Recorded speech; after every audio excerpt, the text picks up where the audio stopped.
Olá,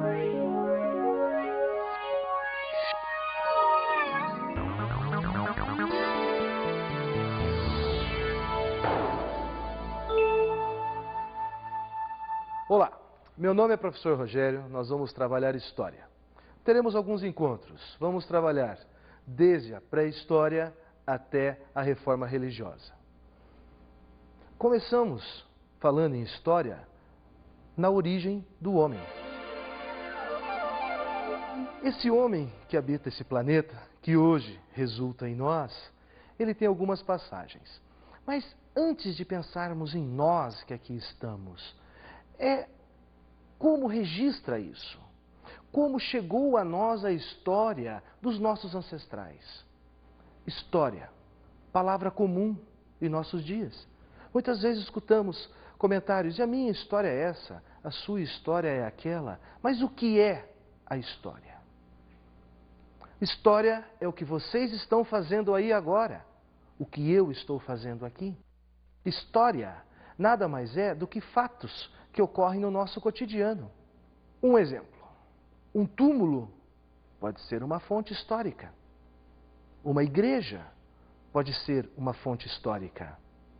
Uma estátua pode ser uma fonte histórica. Um livro pode ser uma fonte histórica. Até um esqueleto pode ser uma fonte histórica. Professor, mas um esqueleto? Claro. Imaginem, se eu encontro um fóssil, um esqueleto humano, com dentes tirados, o que eu vou imaginar?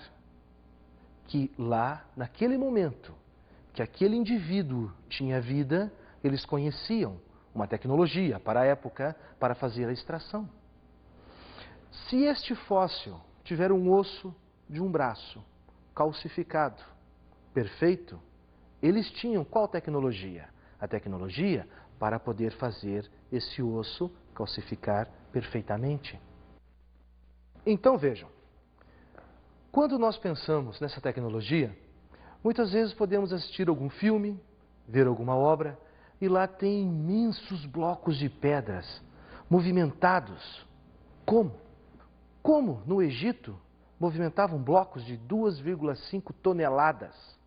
Como na América, nativos, povos pré-colombianos, movimentaram blocos de 10 a 12 toneladas? Eles não tinham guindastes, eles não tinham tecnologia para fazer esse movimento. Porém, eles deveriam conhecer algum fato, alguma coisa que fizesse ou que lhes ajudassem a transportar essas pedras. A tudo isso, a importância de um templo, de uma estátua, de um quadro, de uma pintura, de um fóssil humano, de um fóssil animal.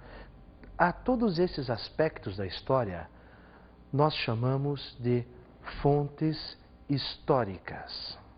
A história divide-se em 4 grandes temas. Claro, o indivíduo que lá viveu nunca dividiu esses fatos. Nós dividimos esses fatos históricos. Por quê? A história é muito ampla. Imaginem então como nós poderíamos estudar tudo isso. Temos que dividi-la. Como? Idade Antiga, Idade Média, Idade Moderna e Idade Contemporânea. A Idade Antiga, ela tem como separação do aparecimento da escrita até 476 com a queda de Roma. Ela compreende a Grécia, Roma, Mesopotâmia, Egito. São 4 grandes nações ou 4 grandes civilizações da nossa história. São civilizações que até hoje nos deixam reflexo dos seus atos e de tudo o que eles fizeram. A Idade Média, que vai de 476 até 1453, com a queda de Constantinopla, ela tem como característica as grandes navegações e todo o período da Idade Média.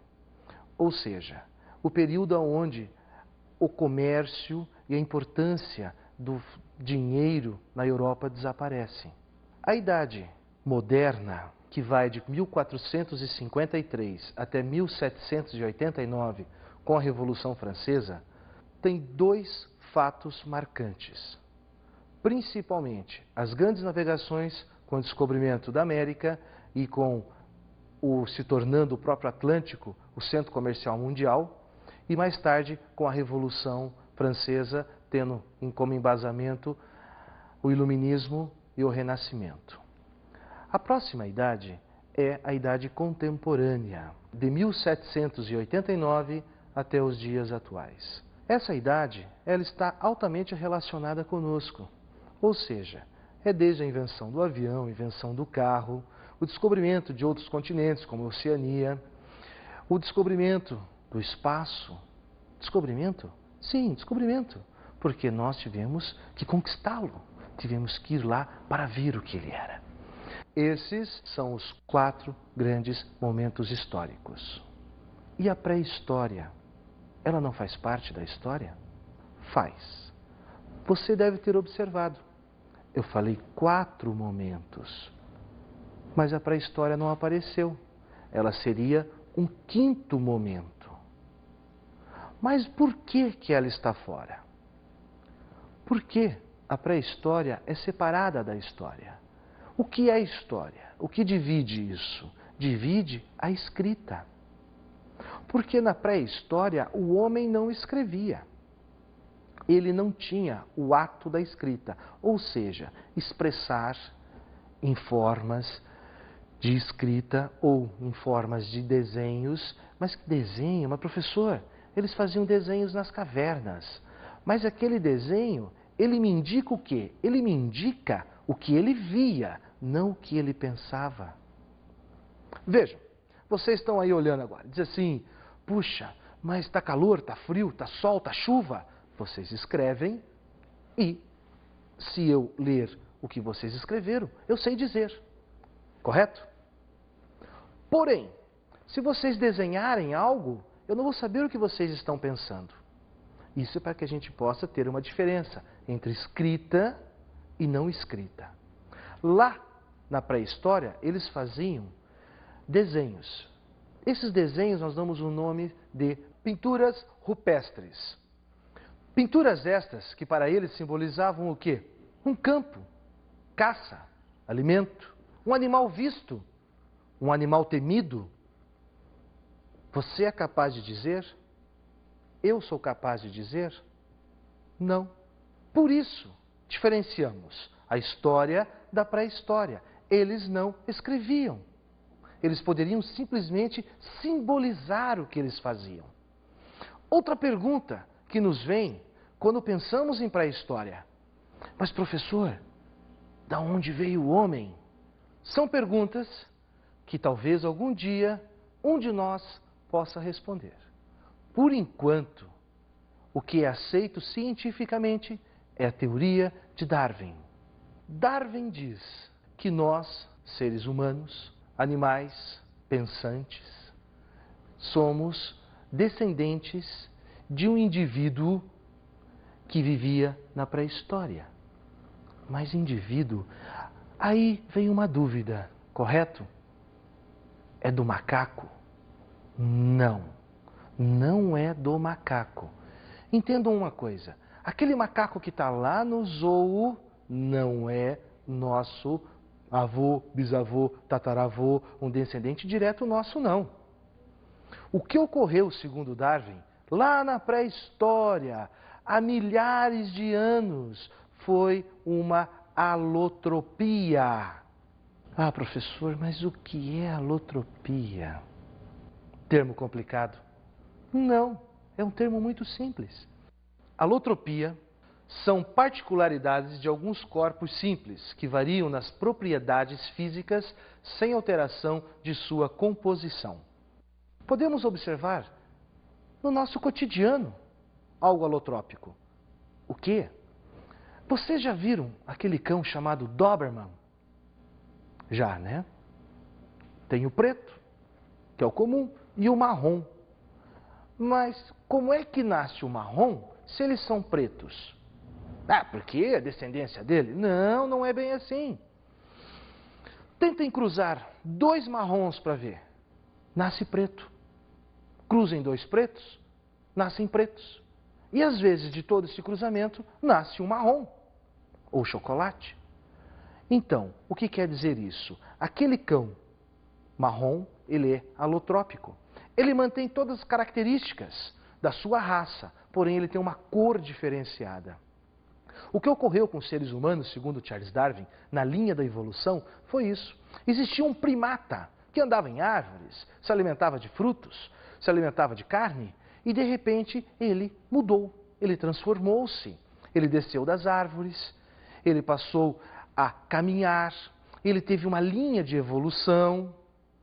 Linha de evolução. Isso. Então nós, seres humanos, passamos por uma evolução.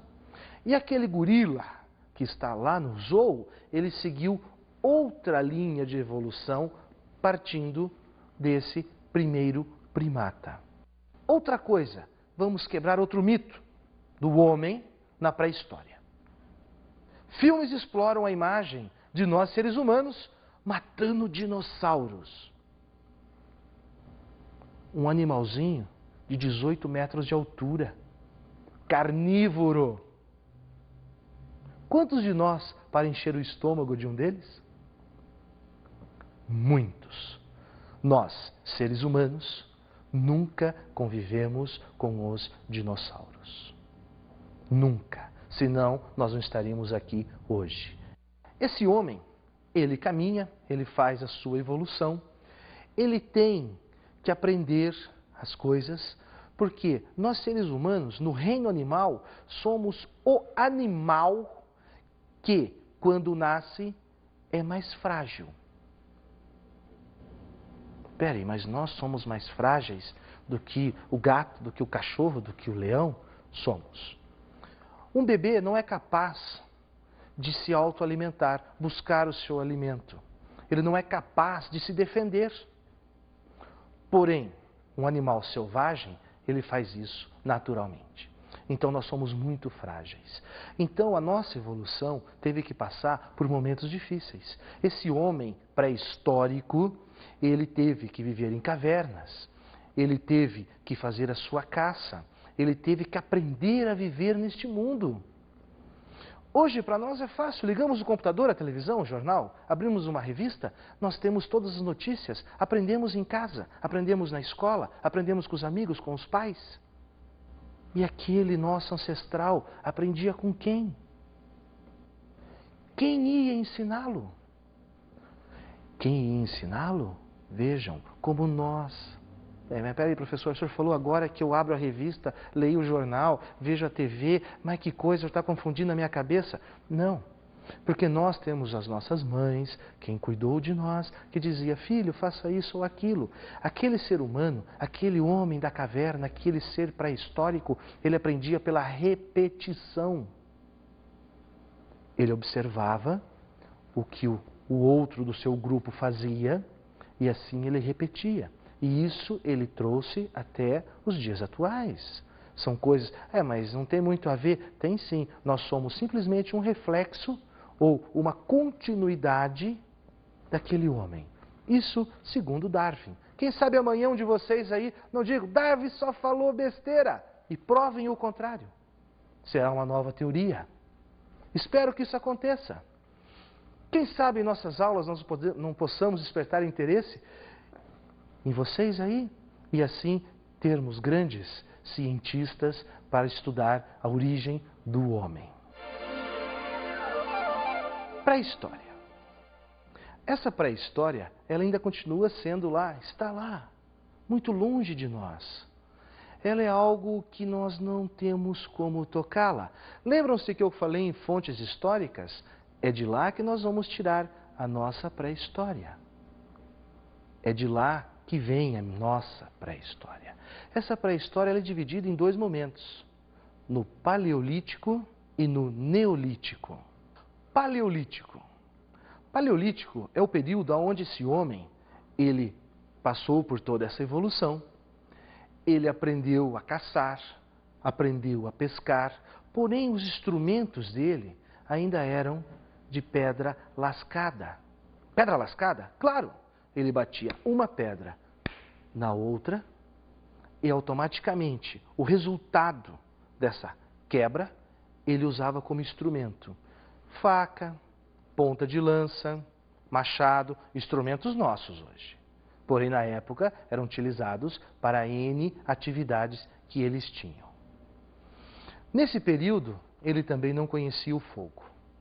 Então, ele fazia o quê? Vivia em cavernas, onde ele fazia simplesmente a caça, a pesca e a coleta. O outro período, o período neolítico, foi quando o homem aprendeu a polir esta pedra. Professor, polir pedra? Polir pedra. Ele lascava a pedra como no período paleolítico. Depois, o resultado desta pedra quebrada, lascada, ele, com paciência, esfregava uma pedra na outra até fazer ponta de lança. Ele deixava aquela faca mais afiada, o machado com um corte melhor. Que diferença que tem isso? Tem muita diferença. Ele teve instrumentos com maior condições ao meio. Condições ao meio, sim. Tentaram cortar um pão com uma faca sem corte? Cortar a carne com uma faca que não corte? Ou até mesmo usar o outro lado da faca? Difícil, né? Também acho. Então, quando ele passou a utilizar a pedra polida, ele tem uma maior eficácia no seu meio. Ele pode caçar com mais segurança, ele pode pegar as peles desses animais, cortá-las e usar como roupa para se proteger do frio, do vento, da chuva, até de um combate. Ele ainda usa todos esses instrumentos para quê? Para fazer a sua vida melhor. São vidas. Mas vidas, professor, o senhor está falando ele até agora, o senhor está falando aí sempre o homem. Sim, eu estou me referindo ao homem, como nós todos o somos. Só que eles sempre estavam em grupos. Grupos. Mas que grupos? Sim, se eles eram nômades, caçavam, pescavam, viviam aonde ele tinha possibilidade de vida. Essa vida, então, vai ter que ser transformada. Vai ter que acontecer algum fato na vida deste homem, lá na antiguidade, para mudá-la. Para que ela se transforme. Mas agora nós vamos tomar um cafezinho, tomar uma água e depois eu conto uma nova história.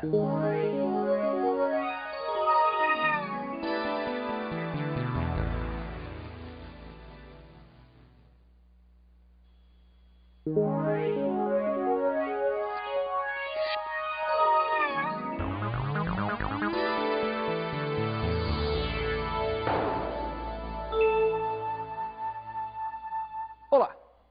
Já tomamos a nossa água, bebemos o nosso café e eu ia contar algo novo para vocês.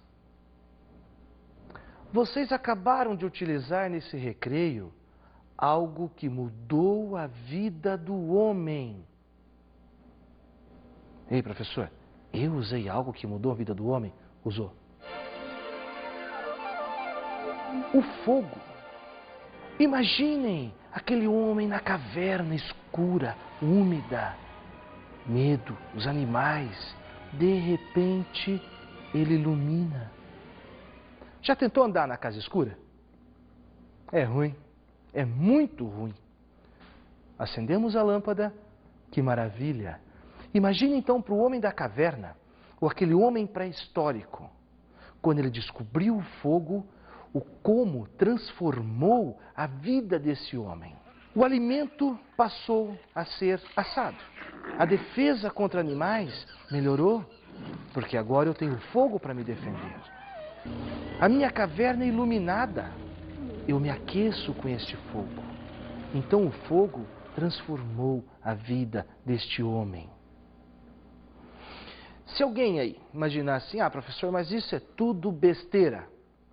Desafio, fiquem 2 dias sem usar o fogo. Tentem. Nada que venha do fogo. Será que nós conseguimos? Esse homem, então, nessa evolução que ele faz, esse fogo vai transformar. Transformou a vida dele. Nossa, ele vivia numa caverna escura, úmida, fria. Agora ela é quente, aquecida, iluminada. Mas ainda falta alguma coisa. Eu sou nômade, ele é nômade. Ele só pode ir aonde tem caça, só aonde tem pesca e aonde tem a coleta. Acabou o meu fruto, o meu peixe e o meu animal, eu passo fome. Eu tenho fogo, tenho a pedra polida, tenho as minhas armas. Mas e como é que eu faço quando acaba a minha caça? Se eu estou longe de casa, que casa? Eu tenho casa? O homem pré-histórico tinha casa? Não. Por isso o termo nômade. Porque ele simplesmente, ele vivia de locais em locais. Ele não era fixo. Viviam em grupos, em bandos, mas não eram fixos. Mas o que será que aconteceu na vida deste homem que fez ele fixar-se? Que fez ele criar cidades, vilas, impérios? O que será? Foi um novo momento? Foi uma grande revolução. Revolução agrícola. Mas, professor, será que a agricultura teve um problema lá? Não, claro que não. Aquele homem, ele caçava, ele ia, lembram-se? Ele é nômade, de local em local. De repente ele pensa, e se eu plantar? Bom, então ele planta. Ele tirou as sementes da natureza, aprendeu a tirar essas sementes da natureza. Passou a plantar. Mas para plantar, ele vai ter que colher. Se ele tem que colher, ele tem que esperar essa colheita. Ou vocês conhecem alguém que plante e já colhe? Não, né? Nós temos que esperar o momento certo. Isso então vai mudar os hábitos dos homens, desses pré-históricos. Eles vão deixar de serem nômades para serem sedentários. Mas o que é ser sedentário? Sedentários somos nós. Temos nossas casas, nossos trabalhos, nossas escolas, nossas famílias. Ou seja, vivemos no mesmo local. Mas para esse homem ter toda essa condição de ser sedentário, de fazer a colheita, ele precisava de uma coisa: água. Água. Chove? Não. No período não. No período a tecnologia ainda não era suficiente, a chuva. Então ele precisava, sim, eram dos rios. A importância que os rios tiveram nessa antiguidade. Tanto que eles vão se estabelecer numa região chamada Crescente Fértil. Vamos dar uma olhadinha no mapa. Rio Tigre, Rio Eufrates, deserto da Síria, Montes Agros. É uma região aonde os indivíduos tinham plena proteção. O deserto protegia, as montanhas protegia. Então, o que acontece com esse ser humano, com este homem? Esse homem, ele ali vai começar a formar os seus núcleos. Por que o rio? Por que o Tigre e por que o Eufrates? Porque esses dois rios proporcionaram a esses homens água para a irrigação. Proporcionaram caça e pesca. Caça e pesca? Sim, caça e pesca. O animal vai beber água no rio. Então, quando esse homem não tinha a colheita ainda pronta para ser feita, ele utiliza-se da caça. O rio fornecia o peixe e a água para ele. Além de tudo, era um meio de transporte, como é até hoje. Então, à margem dos rios irão surgir o quê? Os primeiros núcleos humanos. Núcleos humanos, o que são núcleos humanos? O que nós hoje chamaríamos de vila, cidade. Eram grupos de pessoas que se estabeleceram às margens dos rios. Então ali eles faziam suas casas, suas plantações. Esses indivíduos deixaram o nomadismo e passaram a ser sedentários. Então, nesses locais, vão se formar as primeiras cidades. Cidades Claro que não tinha metrô, poxa, trem, carros, mas eram cidades pequenas, muito pequenas. Às vezes eram núcleos familiares, mas aí está a origem das nossas grandes cidades hoje. Cidades estas que nós, civilizados, não somos capazes de viver sem elas. Essa região vai receber um novo nome: Mesopotâmia. Por que Mesopotâmia? Vamos olhar em nosso mapa. Mesopotâmia é a região entre o Tigre e o Eufrates. Significa região entre rios. Quando nós imaginamos a Mesopotâmia ou nós imaginamos o Oriente Médio, sempre nos vem em mente desertos. Mas não, existe grande floresta. Florestas imensas. Até tem uma madeira que é famosa, que é o chamado cedro do Líbano. Então, nesta Mesopotâmia, irão surgir as primeiras civilizações. Mas só lá tem vida? Não. Existem outros locais do mundo ocorrendo também isso. Uma peculiaridade da história. Nós normalmente estudamos a história como? Imaginando ela um fato único. Não é assim. Nós temos que ver a história acontecendo no nosso planeta. Ela está ocorrendo em todo o planeta. Só que nesse momento, na nossa aula, nós vamos falar só da Mesopotâmia, região entre rios. Muitos povos surgiram na região. Como já foi dito, era uma região que ficava entre desertos e montanhas. Então todos os homens que caminhavam, que comercializavam, todos os indivíduos que iam entre Ocidente e Oriente, tinham que passar pela Mesopotâmia. Quem chegou lá primeiro eram os povos indo-europeus, oriundos do Vale do Indo, na atual Índia, e da Europa. Esses povos formaram diversos núcleos, diversas cidades. Temos povos como os assírios, caldeus, babilônios, acádios, povos esses que dominaram a região durante milhares de anos. Povos estes que brigaram entre si para quem controlava a região. Quem controlava a região? Sim, imaginem um local onde todas as pessoas que comercializam entre Oriente e Ocidente têm que passar. Quanta riqueza não gerava! Você leu o jornal hoje? Assistiu televisão? O Oriente Médio é a Mesopotâmia e até hoje continuam brigando pelo domínio da região. Vejam a importância. Estamos falando em algo em torno de 8.000 anos. E continuam brigando. Mas vamos voltar para a Mesopotâmia de 8.000 anos atrás. Esses povos que lá habitaram, então dominaram, criaram cidades, principais cidades, cidade de Ur, cidade de Lagash, que até hoje existem. Ah, mas a cidade existe? Sim, são as ruínas, são as fontes históricas. Os babilônios são famosos. Você conhece algum deles? Conhece sim. Tenho certeza que vocês até conhecem histórias da Babilônia. Você nunca ouviu falar do Jardim Suspenso da Babilônia, construído por Nabucodonosor? Um jardim no meio de um deserto, aonde tinham grandes paisagens, aonde as plantas eram irrigadas no deserto. Era uma maravilha. A cidade da Babilônia, ela tinha rede de esgoto, ruas pavimentadas. Isso era um reflexo do quê? Da riqueza que a região ostentava. Tem até a historinha da Torre de Babel. A Torre de Babel talvez até possamos compará-la com a Bolsa de Nova York. Se ali era o centro comercial do mundo, todas as pessoas que faziam comércio entre Oriente e Ocidente tinham que estar ali. Para quê? Comercializar. Imagine quantas línguas não se falavam num lugar desse. Quantos hábitos e costumes não existiam em lugares assim.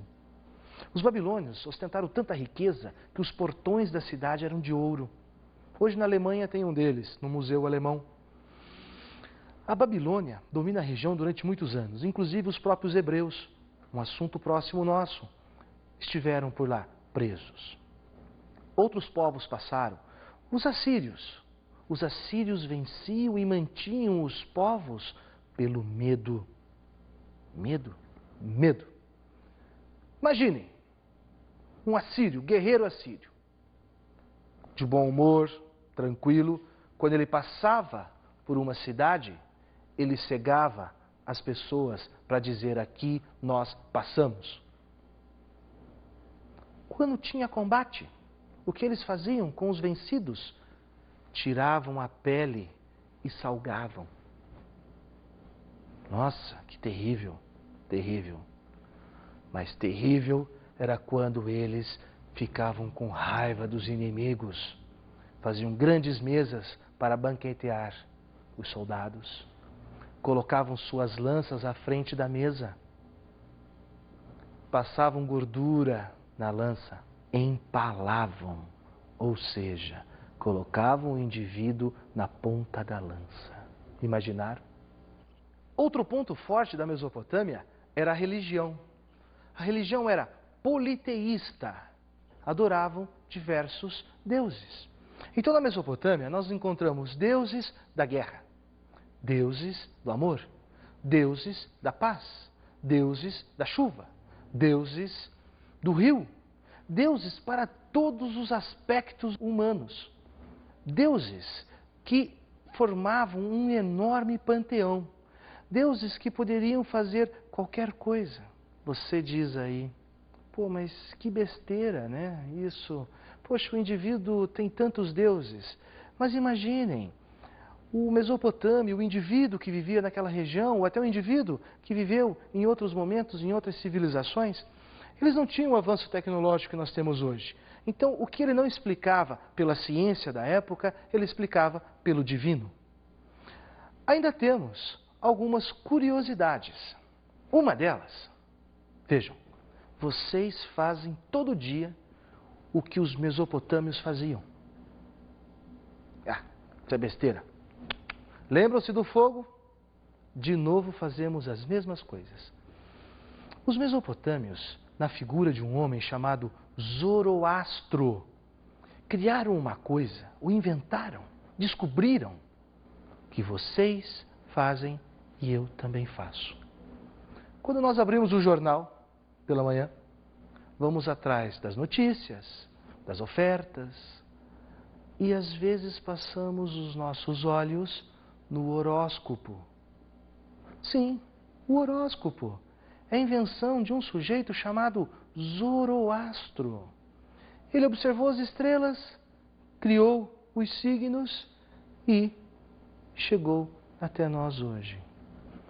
Na Mesopotâmia, eles ainda tinham alguns outros hábitos. A leitura da sorte. Na atualidade, pessoas leem sorte através das cartas, através dos dados, através dos búzios, através de N opções. Lá não. Lá eles pegavam um pequeno animal, um coelho, cortavam a barriga do coelho, o chamado vidente, introduzia sua mão dentro do animal vivo, se ainda estivesse depois do corte, e então, pelas vísceras do animal, ele lia a sorte da pessoa. A nossa aula hoje, ela englobou o quê? A pré-história. Como nós surgimos, como o homem apareceu. Ela englobou os primeiros núcleos de civilização. Ela englobou como surgiram as cidades. Ela ainda falou sobre o que mais? A importância dos rios, do fogo para este homem. Então, eu gostaria de dar algumas dicas de estudo.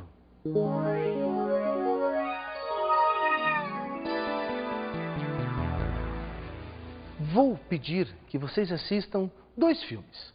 Vocês vão observar que eu particularmente gosto muito de filmes. O primeiro deles vai relatar a história do homem, o pré-histórico. Chama-se Guerra do Fogo. O segundo vai relatar alguns mistérios da nossa antiguidade. Chama-se Egito em Busca da Eternidade. Bons filmes. Mais uma coisa. Não esqueçam de ler a nossa apostila e fazerem os nossos exercícios. Obrigado e até o nosso próximo encontro.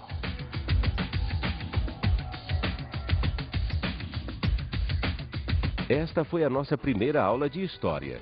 O professor Rogério nos falou hoje sobre a origem da humanidade. Essa origem da humanidade, hoje, foi visto quando o homem surgiu. Quando o homem, ele aparece, de que forma ele aparece? A teoria de Darwin, a importância do fogo na vida do homem, o período neolítico, o período paleolítico, os períodos, esses dois grandes períodos, da pedra lascada e da pedra polida. Ou seja, o homem, a evolução deste homem. Aprendemos como foi a passagem do homem na pré-história de nômade para sedentário. Foi um fato importante. Foi quando o homem deixou de viver simplesmente da caça e da pesca e passou a fazer as suas plantações. Foi quando o homem passou a se obrigar a fazer a colheita.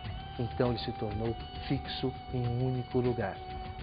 O professor nos falou sobre os principais povos da Mesopotâmia. Que até hoje nós ainda temos na Mesopotâmia muitos fatos que nos marcam, como o próprio horóscopo, influência da religião que eles praticavam, religião essa politeísta. Muitos povos passaram por lá, assírios, caldeus, acádios, todos povos importantes. Porém, eles marcaram o início da nossa civilização. Até a próxima!